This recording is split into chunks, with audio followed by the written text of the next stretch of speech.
That was serious violence. So we're waiting for the police, for the doctors to advise us on how to do with this medical emergency. Drama, fear and outrage as the former cabinet secretary Raphael Tuju is back in the spotlight, but under troubling circumstances. After disappearing for over 36 hours, he resurfaced only to be dramatically taken away by the police. What began as a mysterious disappearance has now escalated into a national controversy that the former cabinet secretary Raphael Tuju was reportedly detained by police shortly after reappearing and addressing the media about his sudden disappearance, raising serious questions about the due process, personal safety, and the conduct of law enforcement agencies. I noticed when I came from the petrol station, which is just Mishandled station, that I was being followed. His lawyer Ndegwa claims Tuju was in a fragile and worrying state when officers moved in, allegedly bundling him into police vehicle moments after he voluntarily presented himself. The incident has triggered sharp reactions from the political leaders, including Kalonzo Musyoka, who has strongly condemned the manner in which the former CS was handled. Oh, that is not wrapping up. That is not pushing him or wrapping up. That was serious violence. So we're waiting for the police, for the doctors to advise us on how to do with this medical emergency. Have they told you if they are pressing any charges?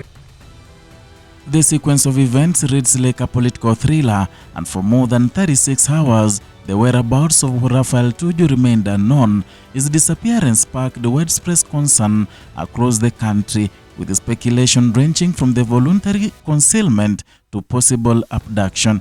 His family, unable to reach him, reported him missing at the current police station on Sunday, March 22nd.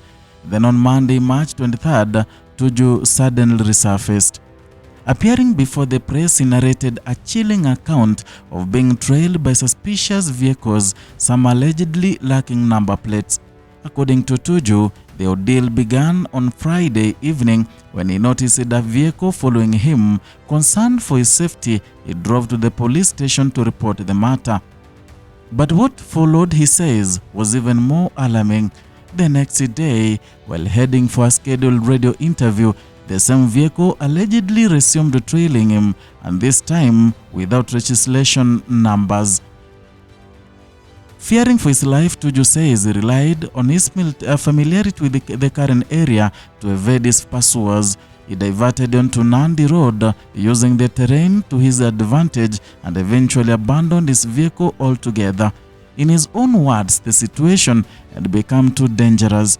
He and his aide then reportedly sought refuge at the private residence near the Nairobi-Kiambu border, where they remained hidden until late Sunday night.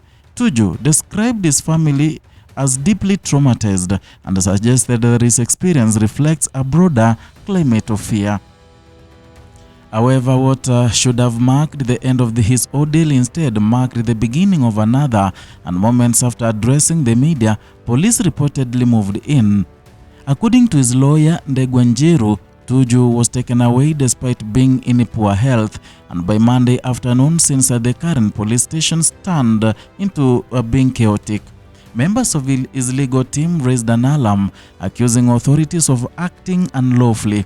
In dramatic scenes captured on video and widely shared online, Tuju appeared visibly distressed, crying out and struggling as individuals around him attempted to calm him down.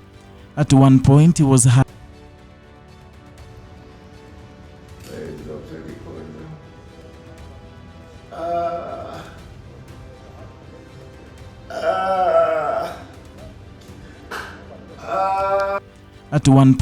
heard repeatedly saying, "I am dying, I am dying." The footage has since intensified public concern over his condition and the manner of his arrest. The incident has drawn sharp criticism from the opposition leaders. Kalonzo Musyoka, a leader of the Wiper Patriotic Front, did not mince his words. In a strongly worded statement, Kalonzo revealed that police and DCI officers had earlier surrounded Tuju's home, effectively barricading it and restricting movement. Kalonzo says he personally drove Tuju to the police station in good faith, believing the matter would be handled within the confines of the due process. Instead, he alleges what followed was deeply disturbing. He described the manner in which Tuju was taken away as inhumane, saying no Kenyan should ever be subjected to such treatment.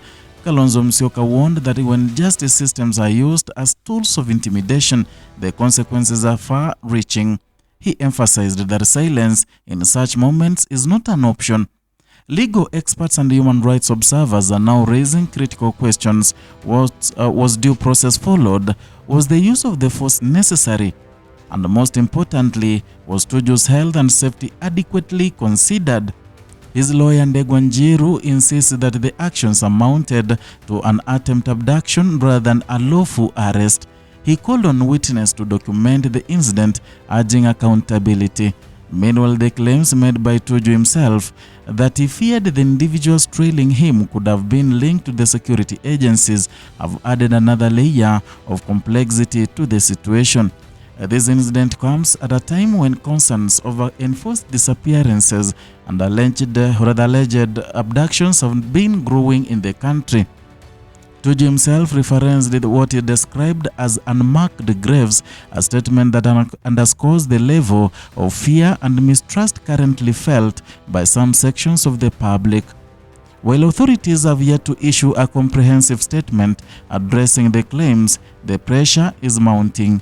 Kenyans are now watching closely, demanding transparency, accountability, and reassurance. From a mysterious disappearance to a dramatic reappearance and now a controversial arrest, this unfolding story continues to grip the nation.